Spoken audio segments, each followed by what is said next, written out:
Astrology isn't just about signs and symbols. It's a tool for navigating real life. Hello, and welcome to Astrology with Elisa. I'm your host, Elisa Dixon, and I'm so glad you're here. Let's dive in. Well, how's everyone doing after last week's full moon in Aquarius? I don't know about you all, but I felt like something cracked right open in me. This was a powerful full moon. Because, like any full moon, the sun and the moon were opposite each other, but this time, neither was alone in the sky. The moon was sitting right next to Pluto in Aquarius, and the sun was exactly conjunct Jupiter in Leo. And this full moon put a spotlight not only on the Jupiter-Pluto opposition from a week earlier, but this full moon also zoomed out. Hello, Aquarius, known for zooming out. To illuminate a bigger story we've been living for the last few years in the Leo and Aquarius parts of our charts. And I think if we really pay attention to what came up, this full moon showed us a new path forward. Okay, so let's rewind and set the stage here. Over the last few years, we've had all the personal planets retrograde through Leo. First Venus, then Mars, then Mercury. And one by one, they were helping us rediscover something about who we are, what we love, and what we want. And one by one, as they moved through Leo, they were met with an opposition to Pluto in Aquarius. Now, Pluto has been quietly working beneath the surface in Aquarius for some time now. And Pluto represents the deepest layers of our psyche, the things we don't always talk about, the things we bury. Sometimes that's fear. Sometimes it's control. Sometimes it's the story we've been telling ourselves about why we can't do something, or where we may have been editing ourselves out of fear or pressure or what we think other people expect from us. And as Venus, Mars, and Mercury all opposed Pluto, even though they had just helped us uncover new ways to live, to love, and to embody the most authentic and joyful version of ourselves, suddenly there was doubt and discomfort. And the questions came up. Can I really be who I want to be? Can I really do the thing I want to do? Because Leo energy is about standing tall and shining as your true self. And Aquarius is about the group, the community, the others. And Pluto in Aquarius casts doubt. What will everyone think? Will they criticize me? Will they still like me? Can I really be the person I truly want to be? So throughout all of this whole ongoing story we've been living, there has been this push-pull, this pressure to find balance between blending into a group versus following our heart's desire. Well, now Jupiter has entered this conversation. And sometimes I like to imagine Jupiter as Santa Claus. Jupiter, regardless of what sign he's in, is so positive and uplifting and expansive. And in Leo, Jupiter is just larger than life, joyful, exuberant, generous, our biggest hype man. So when it was Jupiter's turn to oppose Pluto, just about a week before this full moon in Aquarius, I like to think that Jupiter just threw his head back and laughed so hard at Pluto and said to all of us, "What are you, crazy? Just stop. Stop giving those thoughts so much power. Be yourself and be proud. You're afraid of what others will think? You're afraid you can't do that thing you want to do? You're afraid you'll put yourself out there and it won't go well? No, no, no, no, no. Let's be bigger than that. Let's be brave and let's be happy." And you guys, this is just the beginning. Jupiter just got into Leo. He is going to radiate from there for 12 months, bringing us this kind of confidence, this swagger, this belief that we can follow our heart's desire and live joyfully as ourselves, who we want to be, what we want to do.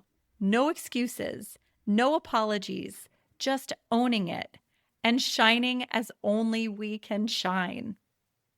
And if that's not enough, the lunar nodes also just moved into Leo and Aquarius, which means that for the next 18 months, this is where eclipses will be.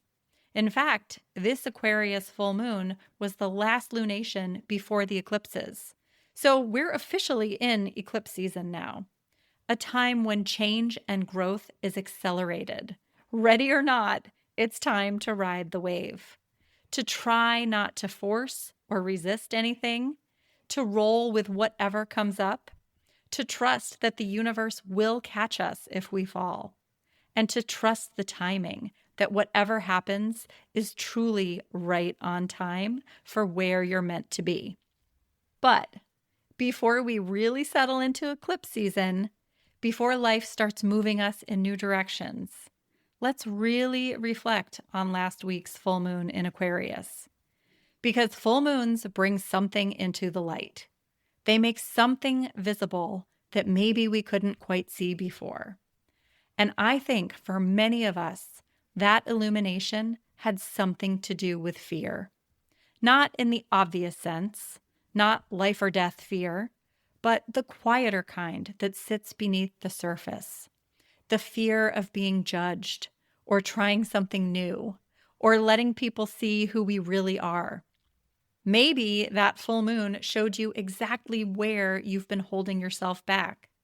And maybe now, with Jupiter's support, bringing you an extra dose of confidence and optimism, maybe you can finally see a path forward to take that next step, to live and embody who you are and what you want to do. For me, this really hit home. I truly felt like something cracked open in me. It suddenly became so clear where I've been holding myself back. And just becoming aware of it made it possible to take the first steps towards changing that mindset. So here's one small example. When I was at NORWAC, I met a lot of amazing people. One of them was Colin Bedell of Queer Cosmos.